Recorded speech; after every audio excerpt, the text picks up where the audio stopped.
Namaste and greetings, my beautiful souls. It's already late night here, and I want to do a reading with very deep deck, which I only have done one reading for you, and I want to do another reading on this deck, which is called Mausolea Oracle of Souls. I will get 5 cards, and you will have their choice of 5 cards. So as I have done it before, you can apply one specific question to one card. For example, card number 1 about this person or this situation. Card number 2 about this person or people in this situation. Card number 3 about me, what I need to know about me right now. Card number 4, message from beloved one, for example, who is not in the realm of the physical incarnated people now. Number 5, message from your higher self to you. So anyhow you want to ask, please ask. So if you need to stop this video and you need to think what you want to ask, as I already said, can be one question, message from my guides, my spiritual guide. Question number 2 can be a message from beloved one. Number 3, my situation with this person. Number 4, anyhow you want to do it. So I'm gonna do 5 cards. So I'm gonna hold it in my right hand, or sometimes it's even better if you simply listen to all 5 of them and apply all 5 meanings into like one pattern and see what you need to hear. Now, card number 1, number 2, number 3, 4, and 5. I'm going to put it here. So Mausolea, Oracle of Souls. Card number 1. The exile, the forsaken soldier, strategy, failure, and trauma. What is the message coming with this card? What is this forsaken soldier?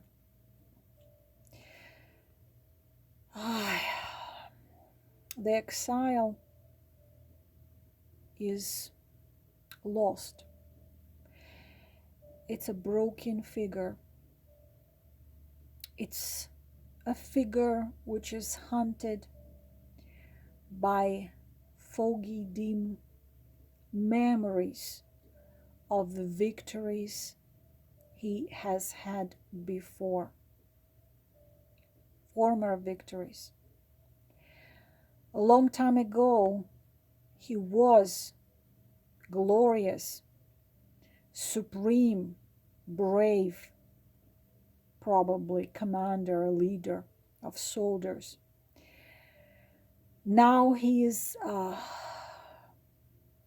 wanderer, unable to fully grasp who he once was, unable to understand what he could become. So this card represents someone who has failed in spite of that fact they were clever, they had skills or talents or strategic abilities, who cannot understand why they have failed. It is a very deep sign about someone who cannot find themselves within themselves. Someone who cannot be found within oneself. What must be done and understood if you have chosen this card? You must accept the reality of your situation. It's similar to the card of the moon.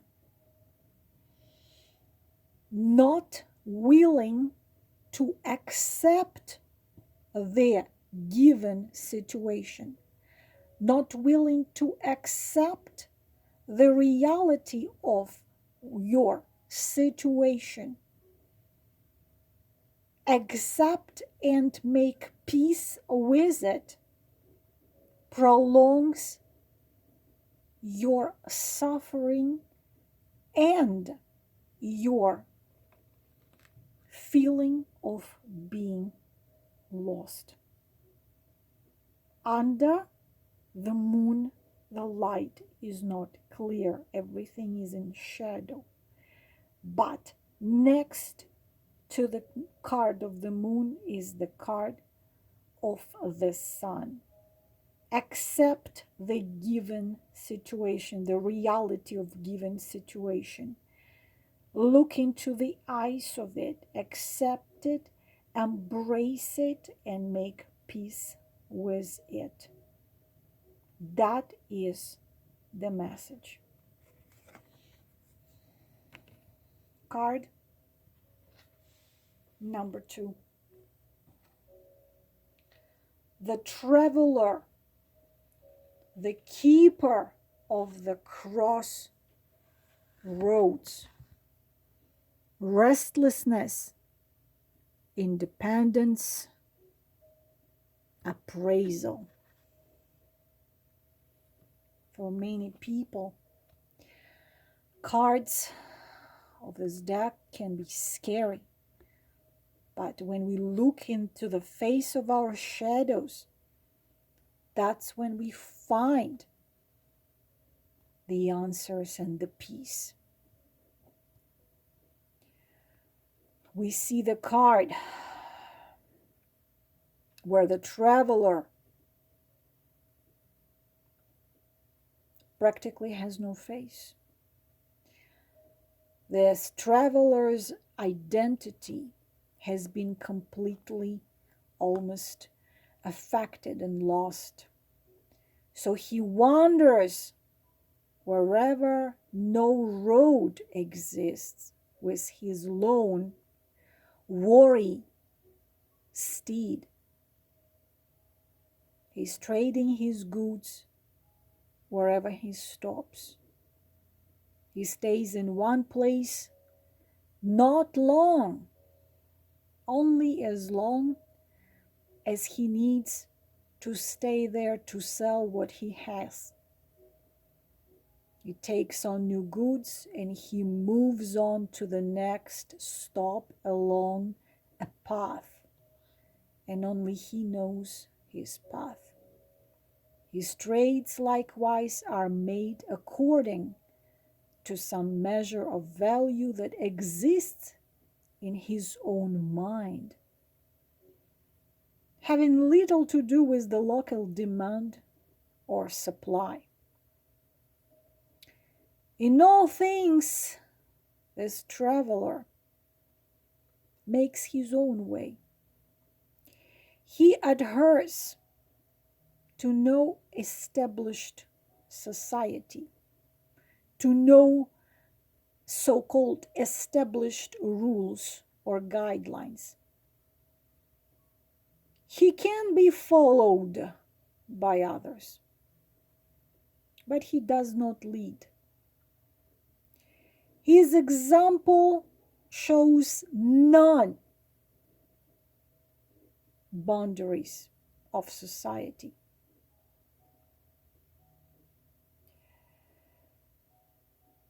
His appearance calls on us to question and compare our values and the values of others.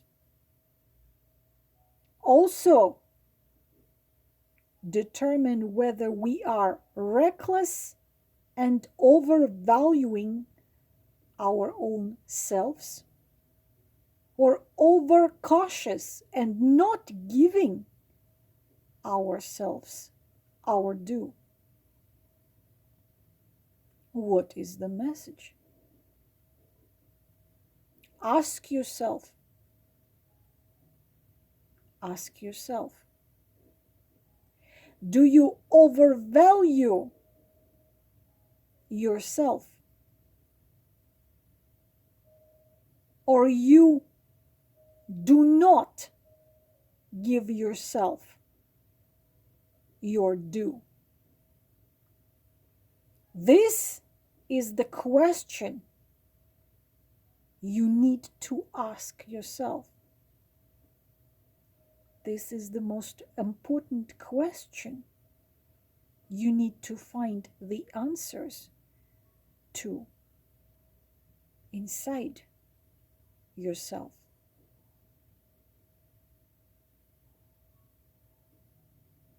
This traveler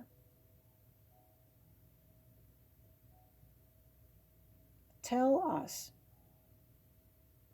to question and compare our values and the values of others, and to determine whether we are reckless and overvaluing our own selves, or overcautious and not giving ourselves our due.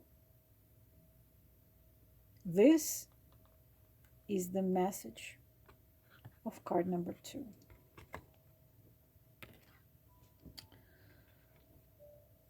Deep deck, very, very deep. Card number 3. Oh,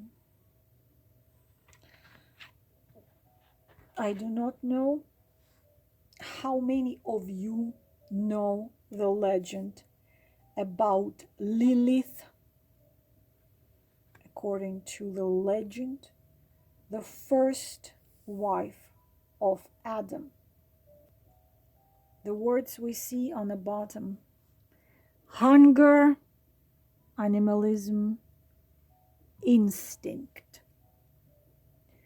What is the message of the Lilith, a thief of life?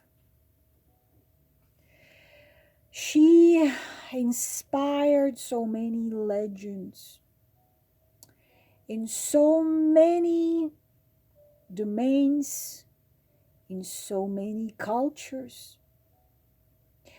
She pays no attention to border, no attention to boundary, consuming any lost soul that wanders across her path in her insatiable hunger. Lilith is a principle of bottomless appetite, that which consumes without nourishment or purpose, and is never satisfied. Where Lilith appears, examine your desires. Examine your desires with an honest eye. I think I know who had chosen this card. Examine your desires with an honest eye. This will help you to understand. Would achieving them truly feed you? Or are you following an instinct without understanding what it serves? Allow me to repeat it. Think. Examine your desires with an honest eye. Would achieving them truly feed you, meaning feed your soul? Or are you following an instinct without understanding what it really serves? Very, very deep. And you know the answer to this question. Act accordingly. Next, card number 4 of the deck, Mausolea, Oracle of Souls. Hathor. If you remember, find the temple on YouTube or my favorite website, Gaia.com, the Temple of Hathor in Egypt, which is unbelievable. Meditation, communication, culture. What a magnificent, magnificent card. The holiday devoted to her in ancient Egypt was one of the most significant mistress of harmony. One of the most important goddesses in Egypt, goddess of love, goddess of joy, music, dance.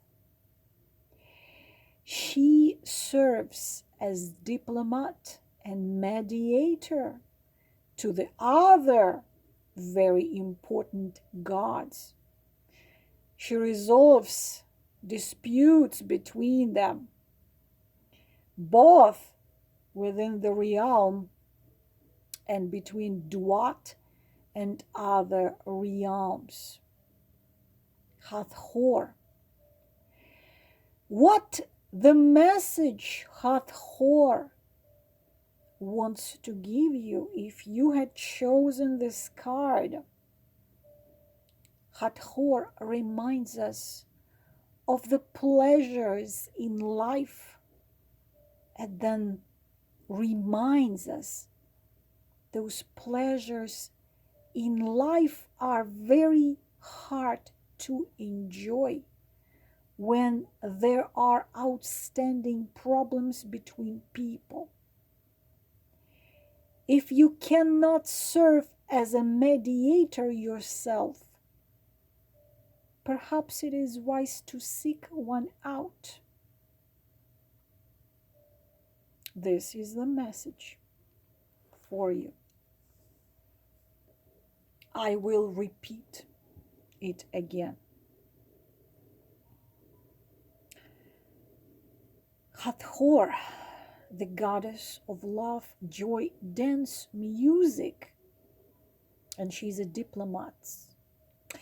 And so she reminds us of the pleasure in life and that they are more difficult to enjoy when there are outstanding problems between people.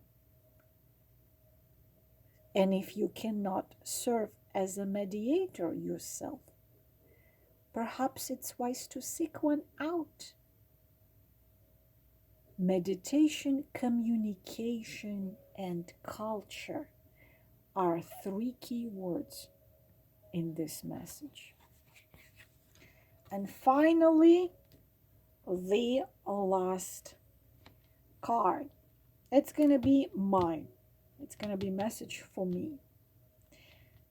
So let us see, what is the message? The Morrigan, the waver of fate, antipathy, introspection, and opposition. Yeah, looks like a lot like a message to me, because I'm always in opposition to something. Working and accepting shadows is very important in our spiritual growth. Morrigan is a demi-goddess. Morrigan is shape-shifter. She is a riddler.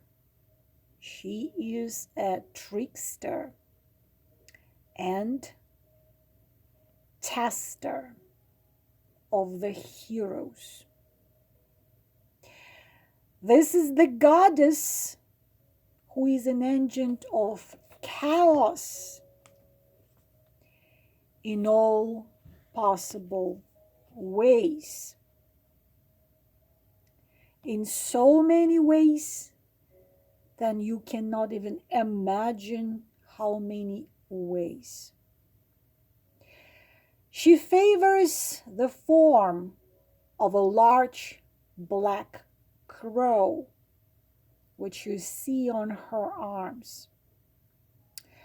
And she enjoys the spectacle of battle. The Morrigan is the tester of skills as well as of will. She's tempting heroes away from their true goals and true desires. She challenges our self-knowledge and our abilities.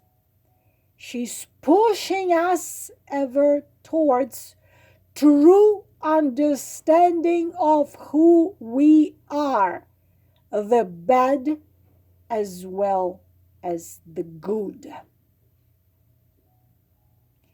Unbelievable, because I was exactly digging into the shadow work, which was introduced and described by Carl Gustav Jung, which were at some point he was working together with Freud, but in several years, Jung left Freud broken-hearted because Freud said to Carl Gustav Jung that he was a mystic.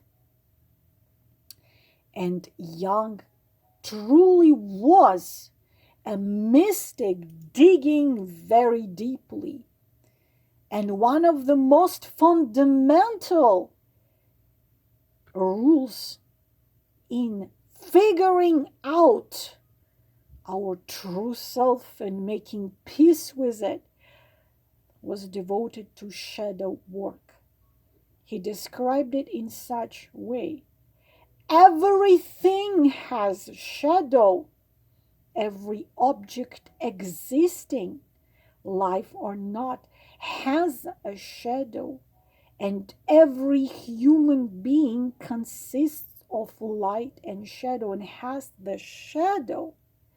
And only after looking into your shadow, recognizing your shadow, accepting your shadow, making peace with your shadow, will truly make you heal. What triggers you in others is your shadow. What makes you envy in others is your shadow. What irritates you in others can be very much your shadow. Shadow work is significant and magnificent, and it's hardly possible to achieve inner healing and harmony without looking into your shadow, working with your shadow, accepting and embracing your shadow as well as your light. And I was digging deeper and deeper into the shadow work and look at this, and I said, this is a message for me. And it's exactly how it is. Can you believe it? I'm always deeply shocked by the fact how the spirits communicate through me with many and many of you. I have done today 2 private readings, and I have received feedback for one of them where this beautiful woman was deeply shocked by accuracy of me describing the situation, but I am just a messenger, and I hope you heard what you needed, and you now know what you need to know what your next steps should be in your situation. I'm thanking you for your support, and I value you endlessly. Namaste.